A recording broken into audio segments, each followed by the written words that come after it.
Bon, alors d'abord, merci d'être venus aussi nombreux pour cette soirée qu'on va passer avec un film de Bertrand Tavernier. Et on a la chance, évidemment, d'avoir le compositeur de la musique du film en la personne d'Oswald Andrea, donc Capitaine Conan. On va peut-être dire quelques mots du film, d'abord. On a évoqué tout à l'heure, pour ceux qui étaient là, le roman de Roger Vercel, hein, qu'on connaît plutôt par remorque. Enfin, moi, au départ, c'était plutôt celui-là que je connaissais qui a donné lieu au film de Grémillon. Donc, est-ce que c'est le point de départ de ce film pour vous, puisque c'est votre deuxième film consacré à la Première Guerre mondiale? On a eu La vie et rien d'autre, et avec à chaque fois quand même une entrée à un angle assez étonnant. Là, c'était la recherche des disparus, la recherche de celui qui allait devenir le soldat inconnu en 1920. Et puis là, vous choisissez donc de montrer des combats et d'aller dans l'action. Enfin, c'est la Première Guerre mondiale en 1919. Pas tout, le début, c'est 1918, mais c'est surtout dans un cadre, un lieu qu'on n'a pas l'habitude de voir. C'est les batailles qui sont passées dans les Balkans. C'est une partie de la guerre, de la Première Guerre mondiale qui est totalement occultée, pour beaucoup de raisons. Elle a toujours été occultée. Je crois qu'il n'y a qu'un seul monument, je crois, sur l'armée d'Orient. Pourtant, une armée très, très, très importante qui a été envoyée là-bas. Ce n'était pas un petit bataillon comme ça. Mais le haut commandement français, Foch, voulait que la victoire arrive par l'Ouest.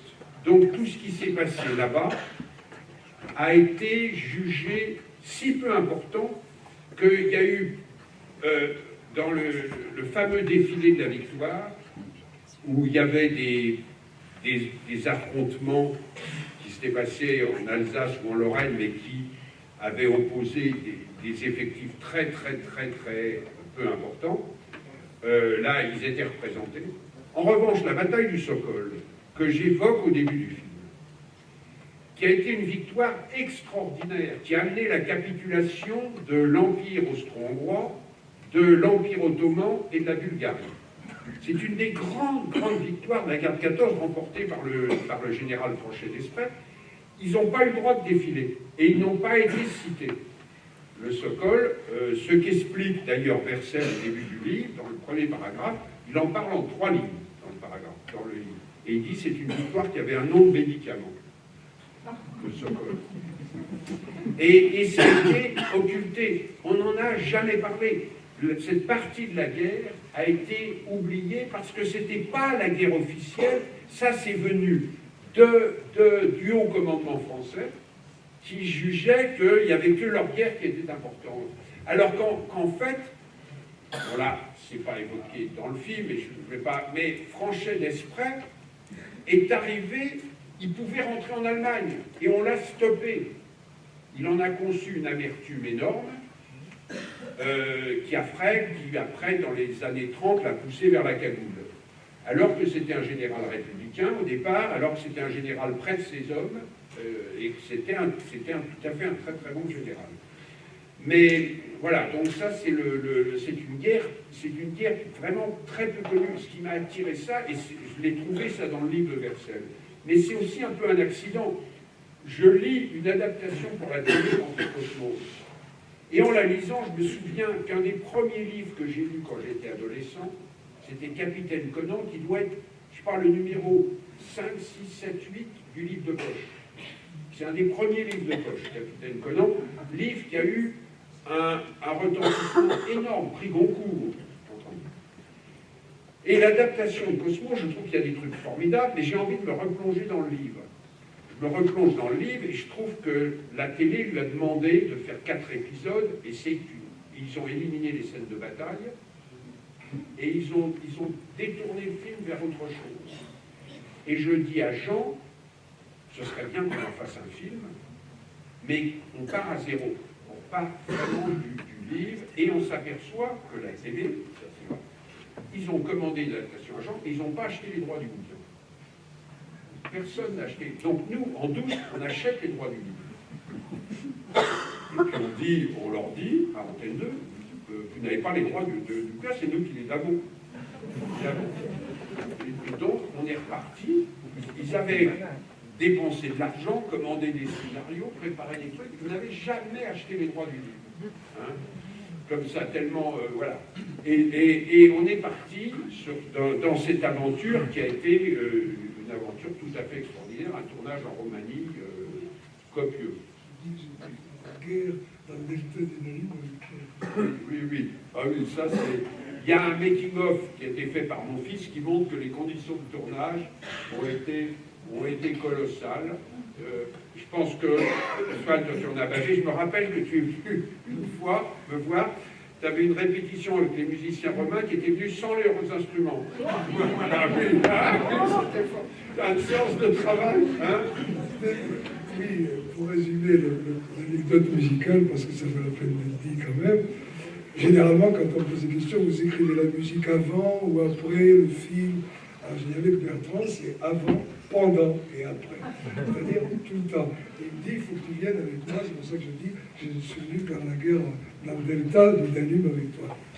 Pourquoi? Parce que dès que je suis arrivé, j'étais soucié, il m'avait dit, il y a une prise d'armes, il y avait une prise d'armes à un moment donné, où il y aura une Marseillaise qui tourne mal, les soldats sont malades, ils ont perdu les partitions avec les Alpes dans le Danube. Et donc, j'ai écrit une Marseillaise destroyée, un peu comme ça. Et puis, j'étais impatient de connaître la fanfare et l'armée roumaine, l'harmonie de l'armée roumaine. Donc, je fixe une date de répétition, et c'est ce que et je vois arriver des gens très gentils, des hommes, pas un instrument en bandoulière. Et moi, j'avais mes orchestrations, et je dis oui, mais vous êtes dit, on est les musiciens, ils parlaient un peu allemand, machin, c'est pas facile. Je comprenais assez le roumain parce que c'est une langue slavo-italienne un peu. Et ils me disent oui, mais les instruments sont lourds, alors on vient sans. Et on vient chercher des partitions. Je dis oui, c'est plus léger, bien entendu. Effaré, jamais un musicien n'avait fait ça. Il y a eu ça, et puis il y a eu un petit peu. Tu ne trouvais jamais que ma Marseillaise était assez abîmée. Oh, tu me dis, non, encore plus faux. Alors, je disais, sémitone, plus bas, tout ça. C'était épique, ça fait partie des grands souvenirs Alors, ça a été un tournage homérique que j'ai pu gagner grâce à l'équipe française, aux acteurs. Il y a eu une passion, ça nous a soudés. Je pense qu'il y a ceux qui ont fait la Roumanie. Moi, j'y ai perdu une jambe, je me suis détruit le ménisque là, à un moment, dans un truc, je me suis fait, et ça, j'ai jamais pu récupérer ça, sur une connerie faite par les Roumains qui avaient éteint, on avait dit fin de tournage, et ils ont éteint les lumières, et on était en haut d'une colline, d'une montagne, il a fallu descendre dans le noir, et dans les cailloux, moi je me suis pété la gueule, et je me suis vraiment cassé, ça a été, j'ai fait une partie de tournage avec une canne, etc. Je ne vais pas rentrer là-dedans, mais ça a été homérique. Il y avait un moment pour dire une phrase, il y avait « Pourquoi est-ce que les Roumains disent toujours qu'il n'y a pas de problème ?» C'est arrivé très tôt sur la feuille de service. Pourquoi ils disent toujours, on leur posait une question, pas de problème, parce qu'il n'y a pas de solution. Ils vous disent toujours qu'il n'y a pas de problème. Pas de problème, parce qu'il n'y a pas de... Et... La commande des baïonnettes et des sacs imperméables. Oui, mais pas jamais existé, vite fait. Non, oui, les sacs. Non, alors oui, les sacs. C'est pour la prise d'armes sur la pluie. Comme je suis quand même un metteur en scène un peu humain, puis c'était aussi demandé par le capitaine là, j'avais prévu des sacs poubelles pour mettre sous l'uniforme des gens, parce qu'il faisait moins 10, pour pas que la flotte qu'on allait leur balancer les gèle. La veille du tournage, le général appelle le directeur de production, le général qui commandait la caserne, et qui dit « Envoyez-moi les sacs poubelles ». Le directeur de production dit « Non, je vais les amener demain sur le tournage. Si vous ne les envoyez pas, je n'envoie pas les soldats. » Donc il lui envoie les sacs poubelles. Et les sacs poubelles, le général est allé les vendre sur le marché. Donc, je n'avais pas le matin, j'arrive, vous savez, on arrivait très très tôt le matin. On se levait, on arrivait vers 5-6 heures avec mon assistante pour vérifier tous les problèmes qu'on pouvait avoir. Dans le cas de cette histoire, les problèmes, c'est il n'y a pas d'eau dans la citerne. Là, il y avait de l'eau. Il n'y a pas les embouts qui permettent d'adapter les tuyaux roumains aux tuyaux des effets spéciaux français. Il y avait les embouts. Il y avait ça. Il n'y avait pas, on ne va pas avoir les soldats. Il y avait les soldats. Mais le type dit, moi, je ne veux pas que les soldats soient mouillés. Parce qu'ils n'ont pas les sacs poubelles. Donc, je commence une scène de pluie intense. Et donc, on a parlementé, et pendant ce temps, je filmais que la partie française où on avait des sacs poubelles. Donc je filmais que ce groupe-là, des acteurs français, qui me permettait de négocier, de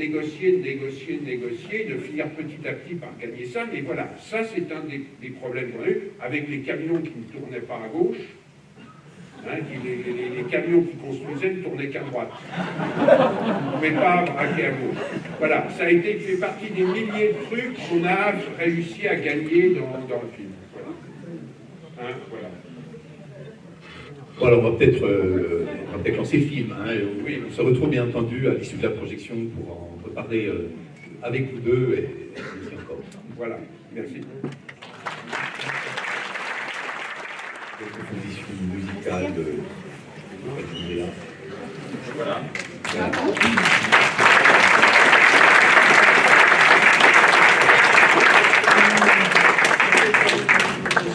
fait énormément plaisir à Nico qui est flatté de réécouter des choses après le plus depuis longtemps. Comme ça, là j'ai chanté à tue-tête le générique de fin avec un plaisir. C'est pas contrarié que je fasse ça. Non, oui, je sais. Voilà. Et on peut chanter toutes les chansons du film. Vous connaissez par cœur, L'amour qui ira sur main. Ah oui. Et Jacques Cosmos qui nous a quittés il n'y a pas longtemps du tout, que j'ai eu au téléphone. Qu'est-ce qu'on s'est amusé avec ces chansons parce que là, vous ne les entendez pas en entier. C'est normal. Mais... Parle dans le micro, il y a un micro. Et oui. Alors,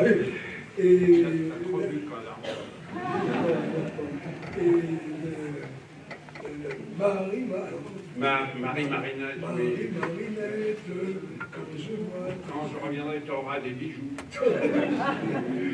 Alors, ce sont des chansons qui ne sont pas complètes dans le film, parce qu'il n'y a pas besoin de chansons complètes, mais que nous allons assidûment, pour vous faire plaisir, le 14, il y a les chœurs universitaires et tout ça, et on va les chanter en entier, parce que c'est un moment de rire.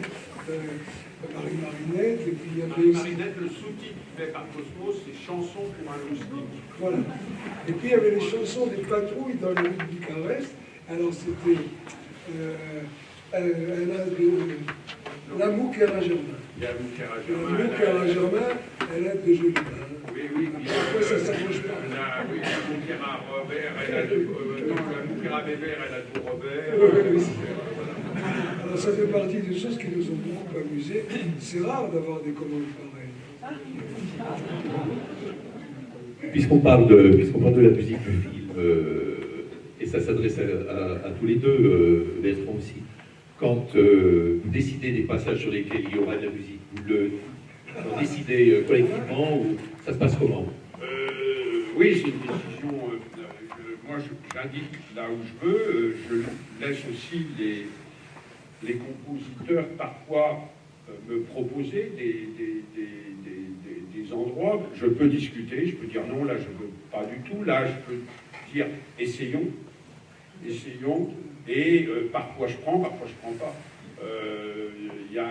Je ne sais pas, moi j'accorde une énorme importance à la musique et j'ai toujours peur, je trouve qu'il y a des films, et la majeure partie des films actuels, ils noient, on n'entend pas la musique parce qu'ils en mettent tellement Et en plus, la plupart du temps, c'est pas de la musique, c'est du remplissage. On a l'impression d'une musique pour salon de massage.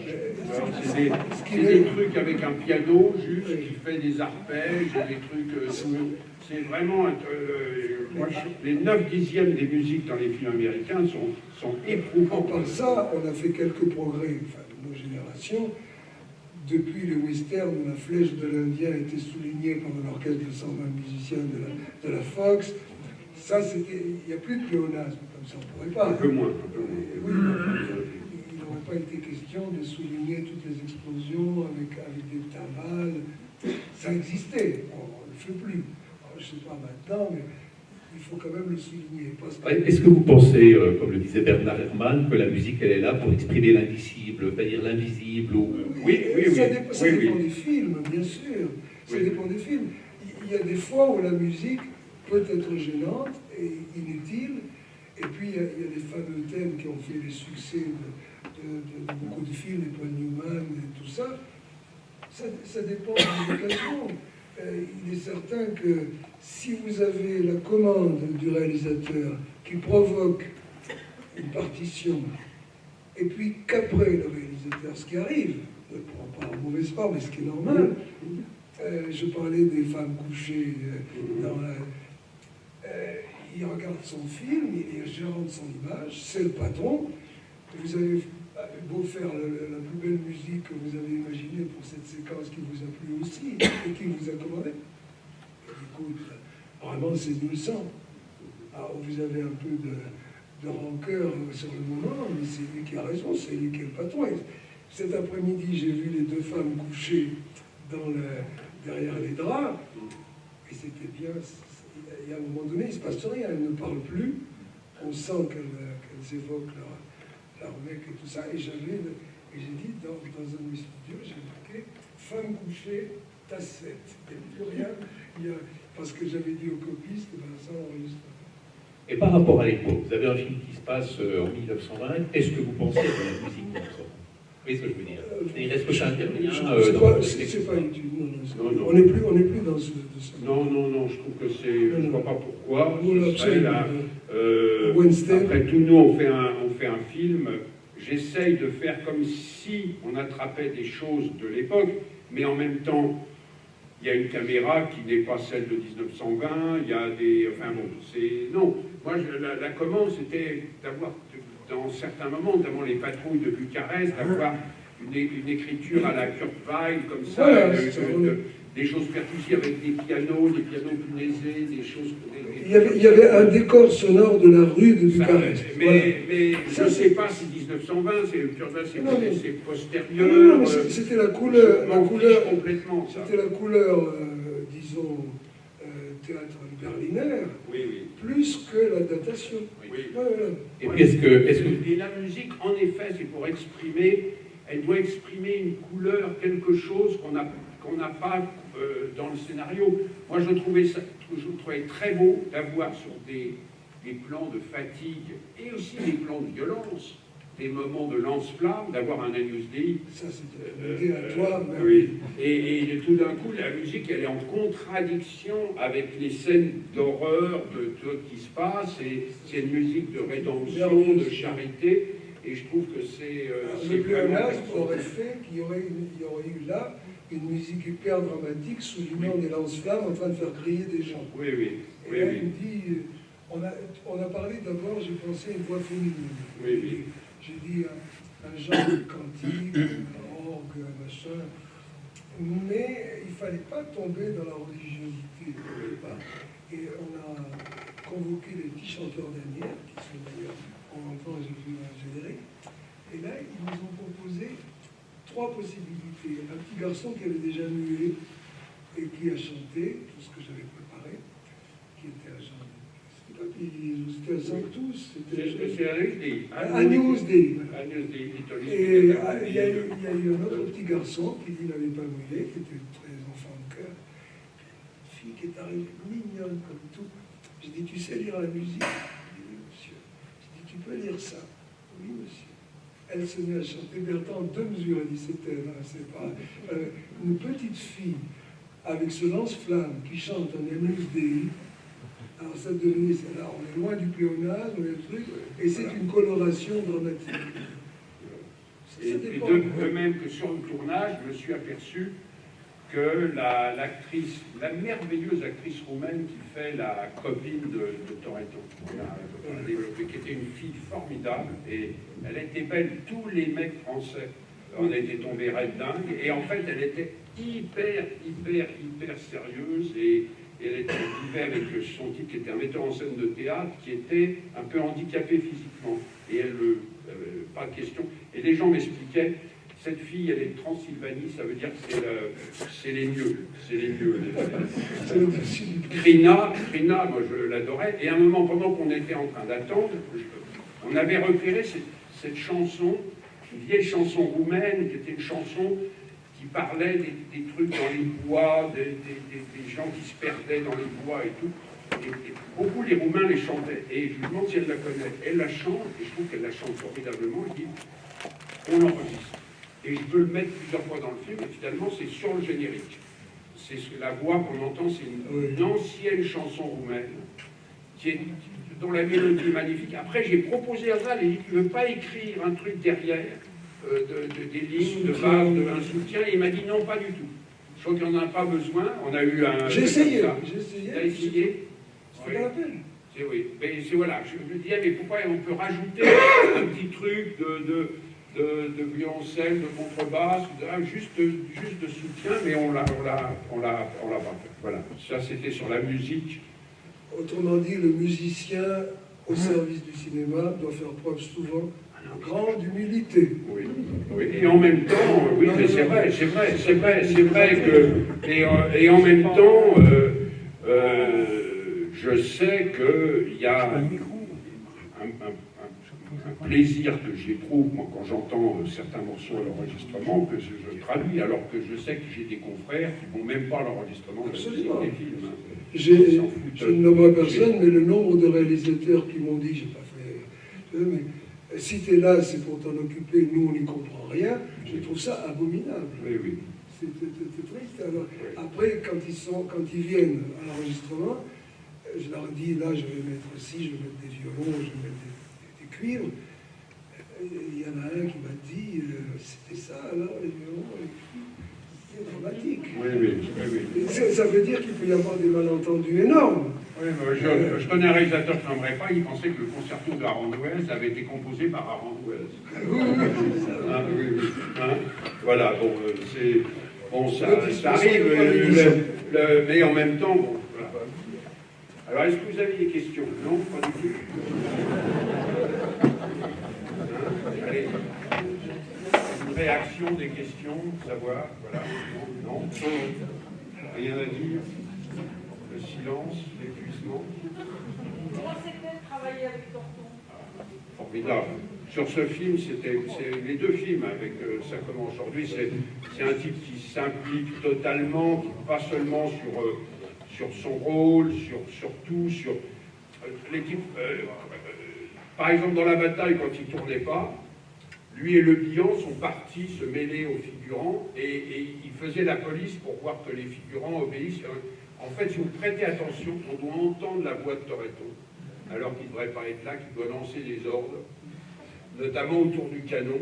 Il est là, et ils étaient partout, ils regardaient que les mecs, parce que je voulais que les pactages soient vraiment lourds, donc certains Roumains retiraient les trucs en douce, et donc Toretto et ça, ils faisaient le tour pour leur faire remettre. Donc, et non, c'était... Mais tous, c'était des gens, les conditions étaient très très dures, les conditions de nourriture, les conditions moi je racontais que la première scène d'action que je tourne, qui doit être le 4e ou 5e jour de tournage, qu'on a répété, on a eu 15 jours de répétition. Et on a répété, parmi ces 15 jours, on a répété beaucoup de scènes dans la tranchée, on a répété les premiers plans, on a répété et on a répété le premier assaut quand ils prennent l'attaque, ils attaquent les avant-postes bulgares. Et moi je voulais qu'il y ait une rapidité énorme, qu'on ne voit jamais de sang, parce que le type entraînait le groupe Conan, a dit « Il n'y a qu'au cinéma qu'on voit du sang. » En fait, quand on était dans un commando de chasse, quand on égorge quelqu'un, si on voit qu'on a du sang sur le poignard, c'est qu'on ne l'a pas égorgé assez vite et donc on est mort. On va être tué. Donc j'ai dit, voilà, je veux que ce soit tellement vite. Et j'ai eu plein de gens. Je me suis trouvé chez Pivot avec quelqu'un qui me dit, il y a plein de sang qui gicle. Je dis, on ne voit jamais de sang. On ne voit de sang que sur des blessés, ici et là, sur un mulet, mais jamais, dans les attaques, on ne voit jamais de sang qui gicle. Jamais. C'était un truc... bon. Donc, on répète ça, ce qui est très difficile, parce qu'on est au steadicam, comme ça, on passe d'un type à l'autre, et à la limite, il y a, hop, le couteau qui passe, et je suis déjà sur quelqu'un d'autre. La caméra, bon. Quand on arrive pour tourner, c'est plus les mêmes cascadeurs. Tous les cascadeurs, ils ont été à Bucarest sur un autre film, et on se trouve avec des gens qui n'étaient pas là à la répétition. Là, Toretto, il a piqué une colère. Mais c'était tout le temps comme ça. C'était des trucs comme ça. Et heureusement que j'avais des acteurs français qui faisaient, et on se débrouillait. Et il fallait tout changer, parce que du coup, il y avait tellement de vent que Chocard me dit on ne peut pas utiliser le Steadicam, donc je suis obligé de le faire à la main. Donc les plans, je ne peux pas faire exactement le même genre de plan. Donc on partait chaque fois à l'aventure. Mais chaque fois, quand il y a l'attaque du canon, et qu'ils essayent de prendre le canon, et ils lancent des grenades, et d'abord il y a un figurant qu'on avait viré, que Valérie Autenin-Girard avait viré, pas un figurant, un cascadeur, parce qu'il avait giflé une serveuse dans la cantine. Et Valérie Autenin-Girard, c'était le premier jour de tournage, avait dit, allez, dehors, on gifle, ici on ne gifle pas les femmes, on tape pas sur une femme. Et le type claquait des talons et disait « Mademoiselle Valérie, excusez-moi, Mademoiselle Valérie !» Il en claquant les talons, le type là, on l'a viré, les Romains ils nous l'ont fourgué. Et c'est le mec sur une prise, il saute avant l'explosion. Donc il nous panne la prise, mais la prise ça voulait dire qu'il y avait toutes les explosions autour de grenades, donc on prend 40 minutes dans la vue. Ce con qu'on avait viré, qui était notre bête noire. Après, on fait l'action, et il y a le canon qui saute. Le canon doit tirer. Le canon tire, un coup formidable, 2 caméras, hop, on voit un recul, la fumée, le canon. La fumée se dissipe, le canon, il est complètement penché comme un vieux poireau, ouvert, il s'était complètement ouvert. C'était un truc, les types n'avaient fixé aucun des joints, il n'y avait rien qui était fait. Tout, il est là. Et là, je sais pas, c'était tellement, il y avait une telle nervosité que moi je me marre. Et Toretto qui me dit, je trouve pas ça drôle. Parce qu'il voyait son exploit en train de foutre le camp, parce que lui il le faisait sauter le canon. Et puis tout d'un coup, le canon, on ne pouvait pas le faire sauter. Là, l'équipe de déco française, les 5 Français qui faisaient l'équipe de déco, des génies, ils sont allés chercher le tuyau de poêle de la Cagna Conan, qu'ils ont repeint, qu'ils ont mis à la place du truc de canon, et on ne voit pas la différence. Et j'ai pu tourner comme ça une demi-heure après, la suite. Mais j'ai décidé de me venger des Roumains. Donc j'ai dit à Georges de Métro, qui faisait des spéciaux, là tu mets toute la dynamique que tu veux. Là, je veux qu'il reste rien. Il me dit, il y a plein de charrettes qui appartiennent aux Roumains, on fait tout sauter. Là, on leur laisse rien. Et alors, il me dit simplement qu'il faut que les mecs soient au moins à 130 mètres, 150 mètres, 200 mètres de là. Et la scène, elle est tournée en un seul plan. C'est le dialogue avec machin, comment il dit, t'es où Rikiu? T'es où? Et le mot d'ordre, c'est d'ici les Moulineaux, ça devait sauter. Donc, t'es où, Rikiu? Tu m'as pas vu, Rikiu. Tu m'as pas vu, tu m'as pas trouvé, Rikiu, et si j'apprends, etc., et tout ça et tout. Et on voit les mecs cavaler derrière, parce qu'on leur avait dit, vous avez intérêt, parce que là, si vous êtes prêts, là, vous y passez, quoi. Vous y passez. Donc voilà, il y a eu des moments comme ça qui étaient... Donc ça aussi, c'est un peu la direction d'acteur.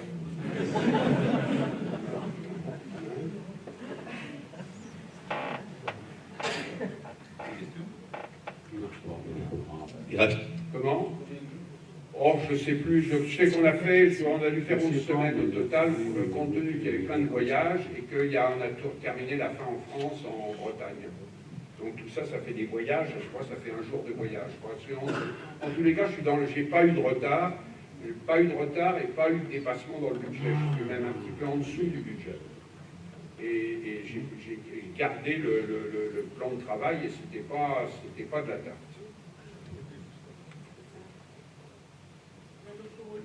Revenir. La loco. Ah, toutes les locaux étaient roumaines. Toutes les locomotives, on avait du mal à les trouver.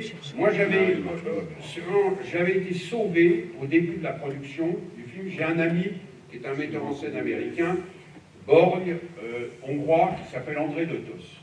C'est un grand ami depuis un moment, depuis qu'il a vu Autour de minuit, et qu'il était venu me voir en me disant Bertrand, tu m'as fait pleurer, c'est vachement dur de pleurer avec un seul œil.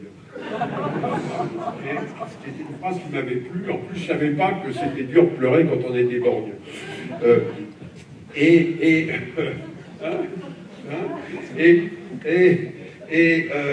Il m'avait dit, pourquoi tu veux tourner en Roumanie? Les Roumains n'ont inventé qu'une seule école, celle des voleurs. Staline a essayé de les faire travailler, il n'y est pas arrivé. Qu'est-ce que tu penses d'être plus fort que Staline?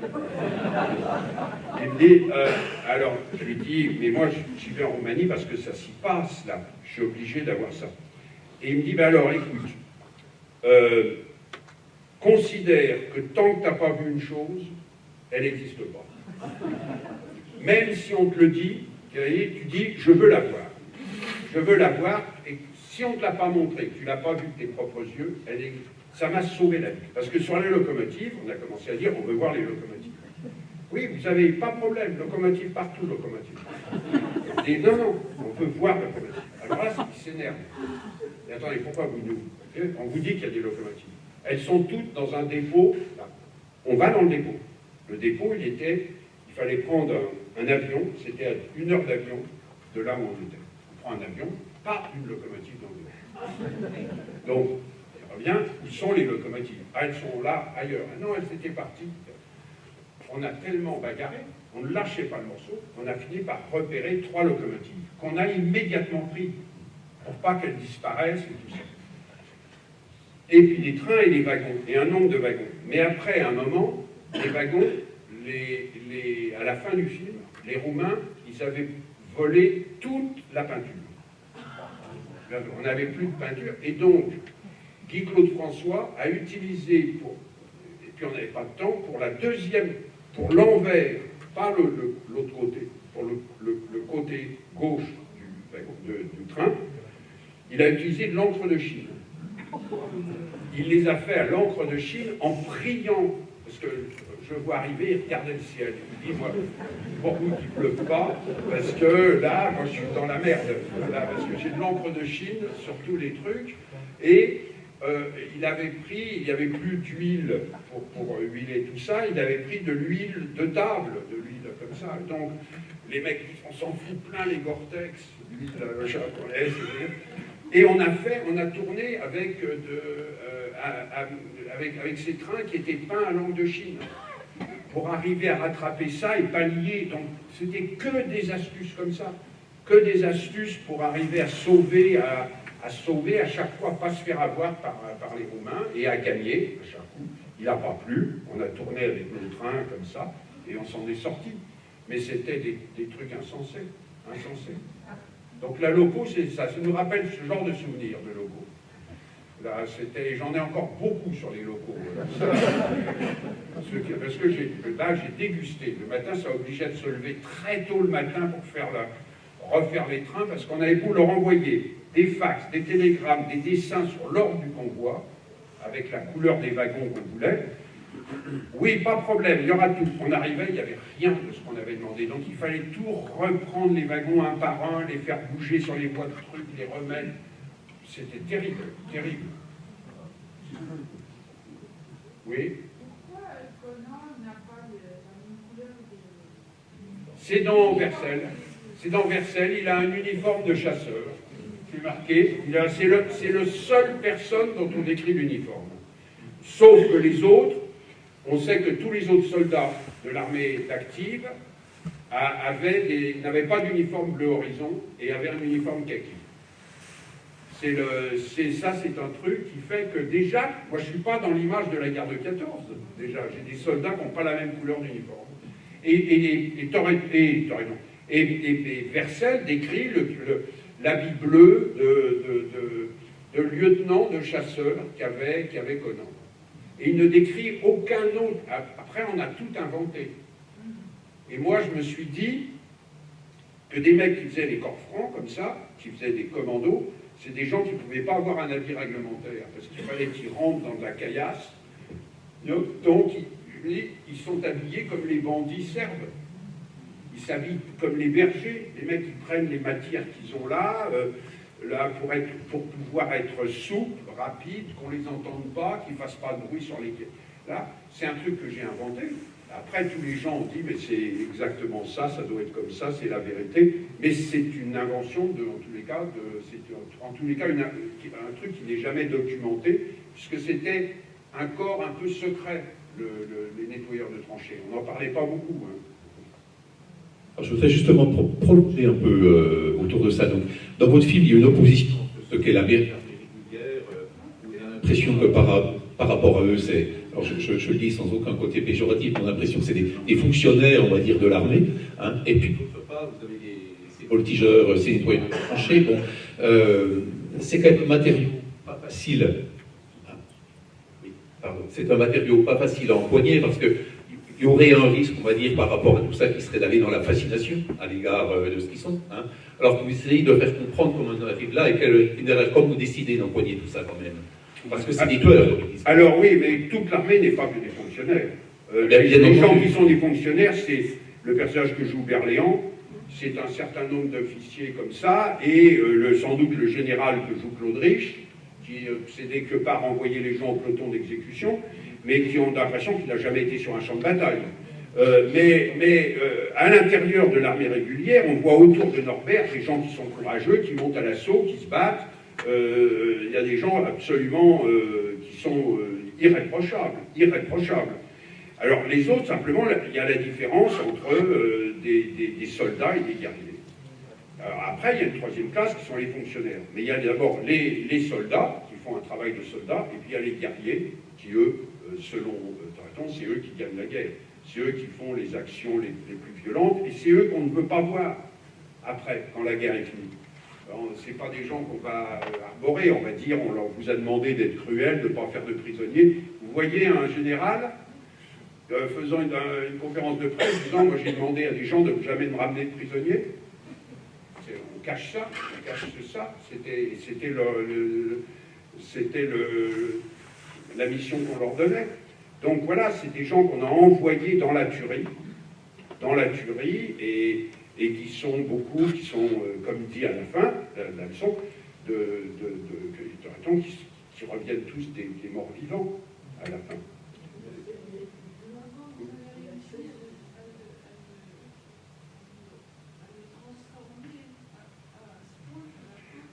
C'est beaucoup d'essais de travail, et puis petit à petit, on avait le maquilleur anglais qui a fait la place des singes.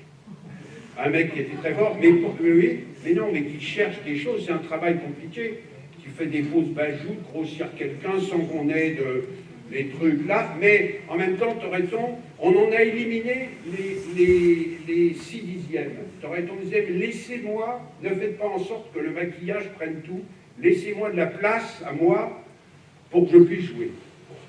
Et il avait raison, et on retirait, on disait, tiens, on ne va pas souligner ça. On ne va pas marquer trop cette veine. Il faut que ce soit le jeu qui le donne. Donc, on a fait des essais. C'est un travail long, méticuleux, qui prend 2 jours, 3 jours d'essai, jusqu'à ce qu'on trouve et que après on gomme un petit peu encore au tournage, et qu'après c'est la lumière de Chocard qui va jouer, qui va amener ça, et c'est lui qui va l'amener avec ce qui l'amène de lassitude, de poids. Alors, ce qui est marrant, c'est que moi, quand j'ai fait la connaissance de la fille de Vercel après avoir fait le film. Elle aurait pu se manifester avant, parce qu'il y avait toutes les notes de Vercel qui sont absolument passionnantes sur le truc. Il y a le premier manuscrit de Conan. Le deuxième se termine par la bataille sur le Danube. Et c'est la dernière phrase du livre, c'est Conan qui dit en parlant d'Erlan, au moins il a eu une mort potable, comme ça. Et puis, un peu plus tard, je ne sais pas sous l'influence de quelqu'un, il a eu l'idée de l'épilogue. Et il y avait les notes manuscrites de Vercel pour l'épilogue. Il a marqué « Virence, aucun espoir, pas d'enfants, pas d'animaux, désespoir, la mort ». Il y a quelques termes comme ça. Et je trouve que là, je l'ai chopé, ça. Et je n'avais pas vu ces notes. J'aurais aimé l'avoir, parce que la notion de virence, comme ça, hein, je trouve que la notion, c'est marrant, même si on ne le dit pas, de savoir qu'il n'a pas d'animaux. Il y a un truc comme ça que je trouve vachement bien, même si c'est pas du tout dit dedans. Il avait posé ça. Moi, la seule chose où je suis mieux que Vercel, c'est que dans le dernier chapitre de ce livre, magnifique, hein, le roman, il est magnifique, le roman Capitaine Conan. Vercel dit dans ses épilogues, parce que Norbert raconte à la première personne, donc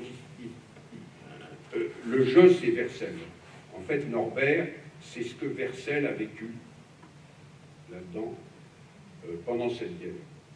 Et il s'est diminué. Par politesse, je pense qu'il s'est mis un peu en retrait. Moi, je l'ai beaucoup poussé, Norbert. Je lui ai fait faire plus de choses, je l'ai fait faire s'opposer à Conan, se battre avec Conan. On a développé le côté de Vercel en disant qu'il y a une pudeur littéraire qui fait que Vercel se met un peu en retrait. Il écrit « Je roulais sur les routes de Bretagne quand par hasard je suis passé à côté d'un village qui m'a rappelé un nom et c'était le truc de Conan. » Et moi je trouve que par hasard, d'abord par hasard est absolument intraduisible quand vous arrivez à 1h55 de film et que vous devez tout d'un coup arriver par hasard. Moi j'ai transformé ça dans le fait qu'il va pour le rencontrer. Ils veulent voir ce qui me paraît, moi, quelque chose de beaucoup plus fort dramatiquement. Qu'il y a eu quelque chose entre eux qui était très fort et ils veulent le retrouver. Ça, je trouve que c'est mieux que le par hasard. Que le type qui passe par hasard dans un village et qui se dit allons le voir là, il y a quelque chose de plus organique, de plus viscéral. Il n'y a pas de hasard, il y a la décision d'un homme de rencontrer un autre homme. Voilà, c'est venu de là.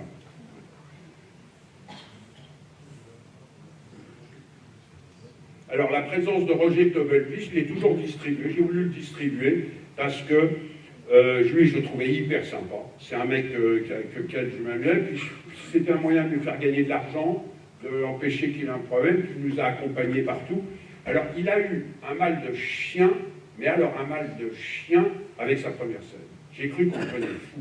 La scène où le major anglais lui parle et lui dit « Comment vous dites désinfectant ?» Il dit « Désinfectant et antiseptique, antiseptique. » Il ne comprenait pas la scène.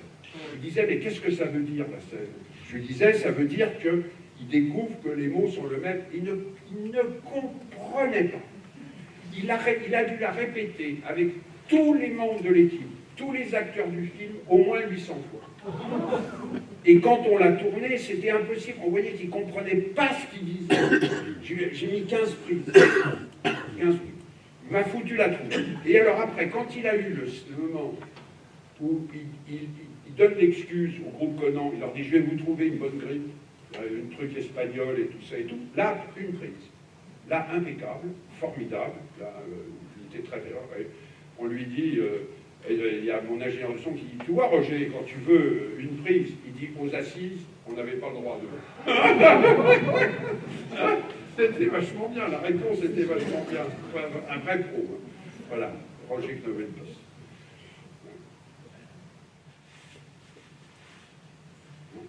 Puisqu'on parlait de la fin tout à l'heure, on se demande quand même à la fin si, disons que c'est la guerre qui l'a vidé de sa substance vitale, ou si c'est des gens qui ont été tellement dans le combat et dans la guerre qu'ils ne peuvent plus se réadapter au quotidien. Et c'est pas tout à fait pareil. C'est un mélange des deux. Je pense que c'est quelqu'un qui a été un roi quelque part pendant un moment, d'un royaume éphémère, mais il a été un roi. Et puis il revient. Et puis voilà, il faut qu'il soit mercier sur un champ de foire, sur un marché, et qu'à un moment, il possédait une petite ville,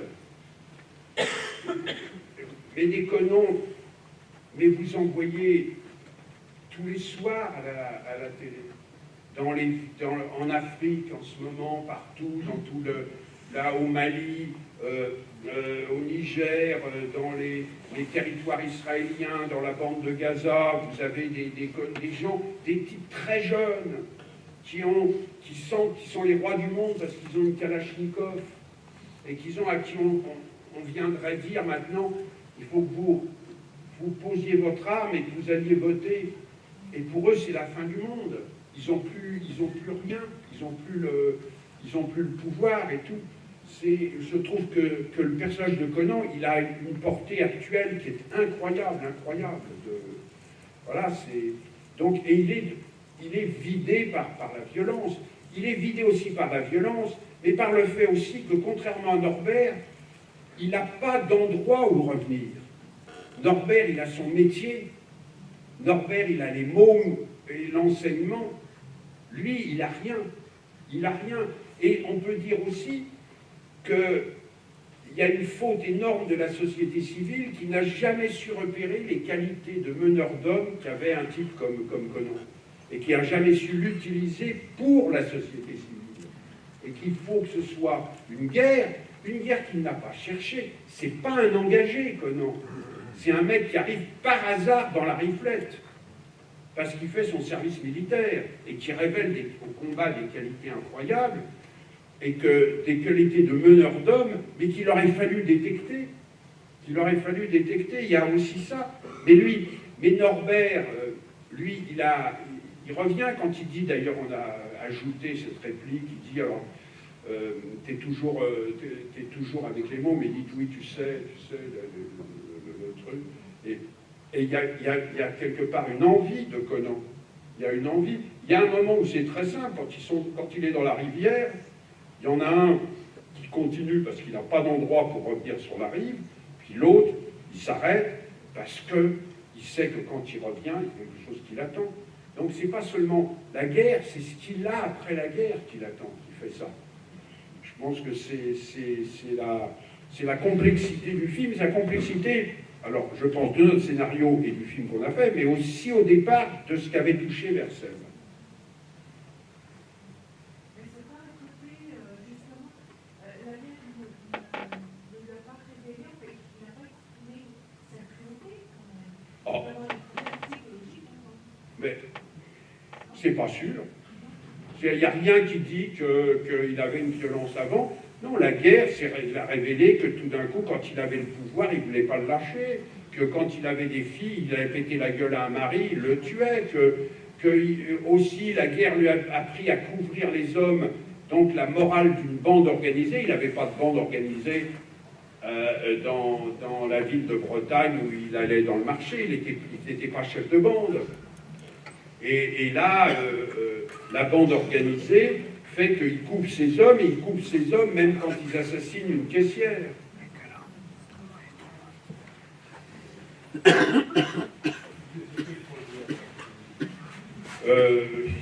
On n'aime pas beaucoup évoquer les projets parce que c'est par superstition. Bon, je sais que j'ai un film, je fais un documentaire sur le cinéma français qui va me prendre 2 ans déjà, jusqu'en 2016, là, qui est très très méticuleux. Voilà, c'est le truc principal. Je suis en train d'écrire un scénario avec quelqu'un, mais ça, je ne veux pas en parler. couvrez pas tout le spectre du cinéma français, sur une période, non? Je fais 30, 1900, le début du parlant jusqu'au moment où je vais passer à la mise en scène et où ça deviendra un conflit d'intérêts. Donc, vers la fin des années 60. Voilà. Je voulais bien vous parler de votre expérience américaine avec dans la brume électrique.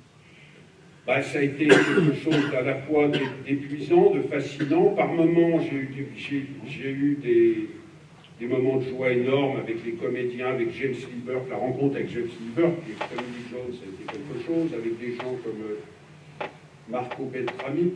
J'ai eu des moments misérables. Le montage à la Nouvelle-Orléans a été un des pires moments de ma vie. Je pense que j'ai eu le plus mauvais moment de ma vie, de toute ma vie de metteur en scène. C'est un moment où j'espère que je ne revivrai jamais un truc comme ça.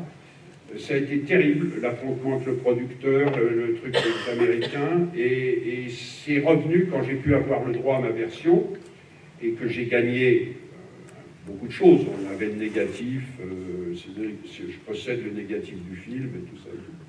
Et que j'ai pu me lancer dans le montage en France qu'on a fait avec un monteur français, une équipe française, ça a été, alors par contre, un moment de bonheur absolument inouï. Jusqu'au mixage, jusqu'à la sortie, le fait que le film a été un gros succès, et qu'il a été passionnant à faire, passionnant à écrire, par moments passionnant à tourner, avec des moments très très difficiles. Et c'est un peu une équipe américaine avec des individus merveilleux. Il y en a que j'ai repris pour La Princesse de Montpensier, les gens dans la brume électrique. Le cadreur, j'ai pris le même cadreur pour là parce que j'avais trouvé génial. Et ensuite, mais des moments aussi, on est étouffé par une sorte de bureaucratie dans une équipe américaine qui est énorme. Voilà, je le raconte dans le bouquin, là, pas dans la brume électrique. J'ai raconté un peu tous les moments de plaisir, d'espoir, de lutte, l'amitié formidable que j'ai eue avec Burke, avec James Lindbergh, avec l'auteur du livre, qui a écrit pas mal de scènes sans jamais être crédité. Voilà. Et puis comment j'ai réussi à faire ce film, qui est le film que je voulais faire à la fin. J'ai enfin réussi à le faire, malgré tout. J'ai gagné. On y laisse des plumes. Il laisse des plumes, ça va coûter de l'argent. Ma société, alors, comme ils ont fait faillite, Tariq Ben Ammar, on ne sait pas où ça en est, mais je suis obligé toujours de provisionner près de 350 000 euros, 400 000 euros, pour voir si on se réclamait, parce que on a payé tous les salaires sur le montage, mais on doit de l'argent aux salles de montage, mais d'une société qui a fait faillite. Alors on va voir avec le syndic, alors on attend, je pense à partir d'une année, ça sera couvert après tant d'années. Mais ça, on doit de l'argent à personne, sinon dans les techniciens qui ont travaillé sur le film. Mais voilà, donc c'est un truc un peu lourd, parce que ça nous a endettés, ça a démoli un peu ma société, c'était un moment difficile.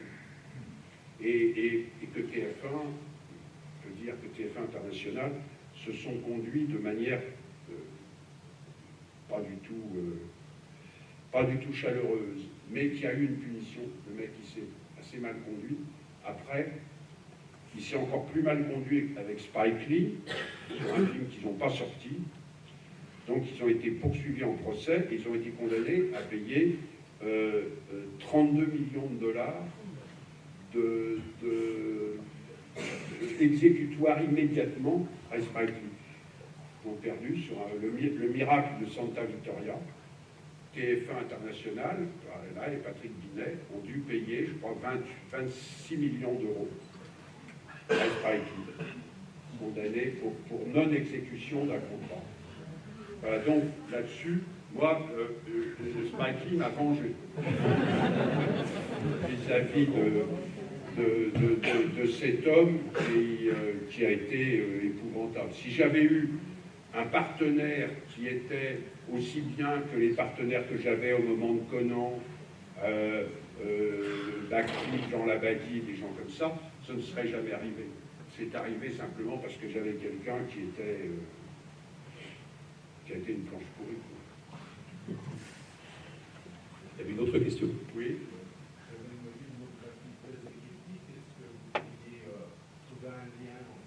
C'est pas à moi de le faire. J'ai du mal à essayer de faire les films. Je ne vais pas faire ma propre exégèse et ma propre analyse. C'est quand même manquer de tact, de goût. Je peux dire simplement que moi, le lien que je vois, c'est dans tous les films, j'ai essayé d'explorer des endroits, des milieux qui étaient peu connus, là, et qu'à chaque fois, quand je l'ai fait, le résultat pour les gens qui étaient les premiers concernés était juste. Donc, ils étaient justes aussi bien quand je parle de l'école maternelle, que quand je parle de la Première Guerre mondiale, aussi bien quand je parle des flics, que quand je parle de la Louisiane. Tommy Lee Jones a dit que c'était le film qui avait réussi à capturer l'essence de la Louisiane du Sud, là, ce que ne réussissaient pas les réalisateurs américains. Donc ça, je ne sais pas ce que c'est, mais il y a une capacité de savoir absorber, une curiosité qui fait que aussi bien un film comme Mississippi Blues est très très aimé par les gens qui aiment le blues et tout le sud américain, que quand je fais de l'autre côté du périph', où tous les gens des cités et plein de sociologues ont trouvé que le film était incroyablement juste. Donc il y a ça, et puis le fait que la plupart des personnages que j'ai dans les films ne sont pas des feignants, c'est des gens qui bossent, qui sont qui ont une passion, avec des zones d'ombre, avec des trucs durs, mais il n'y a pas de... Voilà, mais sinon après, je pense aux spectateurs de voir le lien entre les films. Moi, je peux en trouver. C'est quand même, en même temps, je ne vais pas en plus de devenir le critique de mes propres films. Alors puisqu'on parlait de l'histoire tout à l'heure et qu'on a eu un entretien autour de ça, je dirais que très souvent dans le cinéma, on a des films dont l'histoire est le cadre, alors que pour vous, l'histoire en est l'objet. Oui, et pourquoi ça change tout? Oui, l'histoire, c'est... Alors que... Mais en même temps, c'est parce que je ne l'ai pas abordé en pensant que l'histoire serait l'objet. Je suis rentré dedans, je veux dire, de manière... oui, moi j'aime bien l'expression de Toretto qui dit à un moment, il faut se mettre les mains dans le cambouis, et puis tout d'un coup, il y a un truc qui va apparaître. Là, si on se coltine avec ça. Oui, l'histoire en est l'objet, il faut que je comprenne en quoi elle affecte les personnages, en quoi en quoi les gens, quelle est la connaissance qu'ont les gens, quel est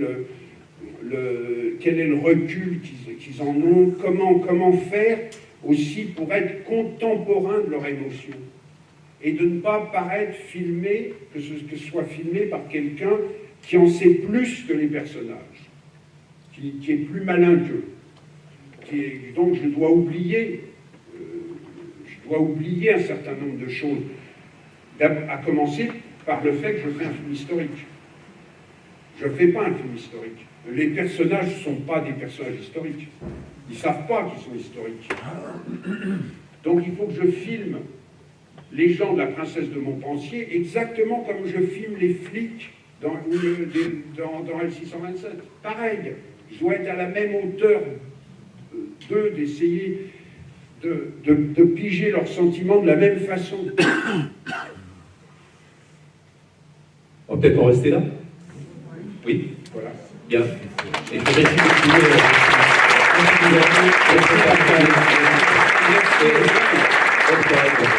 Merci beaucoup.